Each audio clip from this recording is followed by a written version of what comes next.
નમસ્કાર મિત્રો, સ્વાગત છે તમારું આપ સૌની સિયારી ચેનલ અને ગુજરાતી યુટ્યુબ ચેનલમાં. હું નિકુંજ પરમાર આપ સૌનું તહેદિલ સ્વાગત કરું છું. તો મિત્રો, આજના વિડીયોમાં ચર્ચા કરીશું 60થી 80 વર્ષના પેન્શનને અને વરિષ્ઠ કર્મચારીઓના આજથી પેન્શનમાં આટલો વધારો થશે. જો તમે પેન્શનધારક છો, વરિષ્ઠ કર્મચારી છો, તમારા માટે આ વિડીયો ઉપયોગી બનશે. વરિષ્ઠ કર્મચારીઓ અને પેન્શનધારકો માટે ખૂબ જ સારા સમાચાર મળી રહ્યા છે. તો તેના વિશે આપણે આ વિડીયોમાં ચર્ચા કરીશું. ચર્ચા કરતાં પહેલાં જો ચેનલ પર એટલે કે એને ગુજરાતી યુટ્યુબ ચેનલ પર નવા તો આપણી આ ચેનલને સબસ્ક્રાઈબ કરી લેજો. તમને ચેનલ પર સરકારી કર્મચારી, નિવૃત્ત કર્મચારી, પેન્શનધારક બાબતે, તેના પગાર બાબતે, ડીએ HRA અને કોઈ પણ અપડેટ આવે તો પણ તમને જાણ કરવામાં આવશે. તો આપણી આ ચેનલ એને ગુજરાતી યુટ્યુબ ચેનલને સબસ્ક્રાઈબ કરવાનું પણ ભૂલશો નહીં. તો મિત્રો, ભારત સરકાર દ્વારા પેન્શન નિયમ 2025માં પેન્શન સિસ્ટમમાં વ્યાપક સુધાર કરવા નવા નિયમની જાહેરાત કરવામાં આવી છે, જે 1 જાન્યુઆરી 2025થી લાગુ થશે. આ નિયમોના મુખ્ય ઉદ્દેશ્ય પેન્શનભોગીઓના જીવનને સુરક્ષિત અને સરળ બનાવવાનું છે. ડિજિટલ પેન્શન વ્યવસ્થા. નવી વ્યવસ્થામાં ડિજિટલ પેન્શન પદ્ધતિને પ્રાથમિકતા આપી છે. પેન્શનભોગીએ એક ડિજિટલ એકાઉન્ટ પ્રદાન કરવામાં આવશે. તેઓને પણ તેમના પેન્શન સંબંધી માહિતી પ્રાપ્ત કરી શકશે. સ્વયં ચૂકવણી સિસ્ટમથી પેન્શન રાશિ હર મહિને પ્રથમ તારીખે માટે એકાઉન્ટમાં જમા થશે. માત્ર પેન્શનમાં વધારો. નવા નિયમો અંતર્ગત માત્ર પેન્શનની રકમ 9,000 રૂપિયા પ્રતિમાસ કરવામાં આવી છે. 3,500 રૂપિયાથી લગભગ 1,157% વધુ છે. આ વધતી જતી જીવનની કિંમત પર ધ્યાન આપવામાં આવ્યું છે. આરોગ્ય સેવા. પેન્શનભોગીએ 5 લાખ રૂપિયા સુધીનો આરોગ્ય વીમો આવરી લેવામાં આવશે.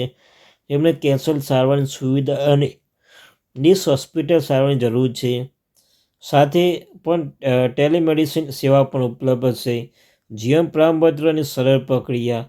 નવી વ્યવસ્થામાં જીવન પ્રમાણપત્ર જમા કરવાની પ્રક્રિયા ડિજિટલ બનાવવામાં આવી છે. બાયોમેટ્રિક વેરિફિકેશન અને ઘર પર સેવાની સેવાથી સિનિયર નાગરિકો રાહત સુવિધા મળશે. ફેમિલી પેન્શનમાં સુધારો.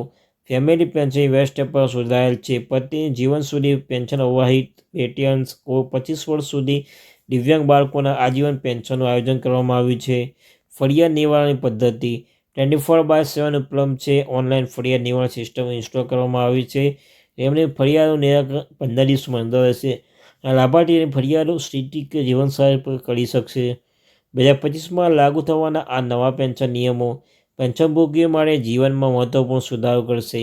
ડિજિટીકરણ, શિષ્ટ આરોગ્ય સલાહ અને સરળ પ્રક્રિયાનું પેન્શનભોગીઓ શ્રેષ્ઠ સેવાઓ પ્રદાન કરશે. આ પરિવર્તન ભારતની પેન્શન વ્યવસ્થાને પણ અસરકારક અને ઉપયોગી બનાવશે. EPFO માટે મોટું અપડેટ. સરકાર પેન્શન અરજી પ્રક્રિયા સંપૂર્ણપણે ડિજિટલ બનાવવાની એક મહત્વપૂર્ણ પગલું ભર્યું છે.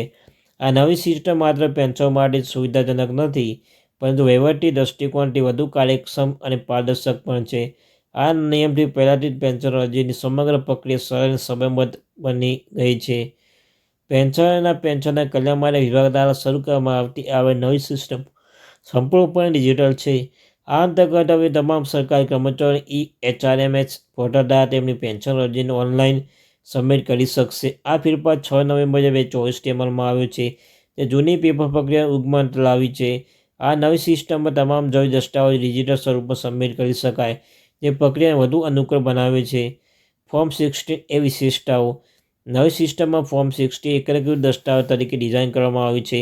તે વ્યાપક સ્વરૂપમાં છે. એક જગ્યાએ તમામ જરૂરી માહિતી એકત્રિત કરો. આમાં અંગત વિગતો, કર્મચારી ભવિષ્ય નિધિ ખાતાની માહિતી અને એક બેંક ખાતાની વિગતો જેવી મહત્વપૂર્ણ માહિતી સમાવેશ થાય છે. આ એકીકૃત ફોર્મેટ માટે એપ્લિકેશન પ્રક્રિયા સરળ બનાવવા નથી, પણ ભૂલોની શક્યતા પણ ઘટાડે છે. તો મિત્રો, આ ત્યાંથી મહત્વપૂર્ણ અપડેટ.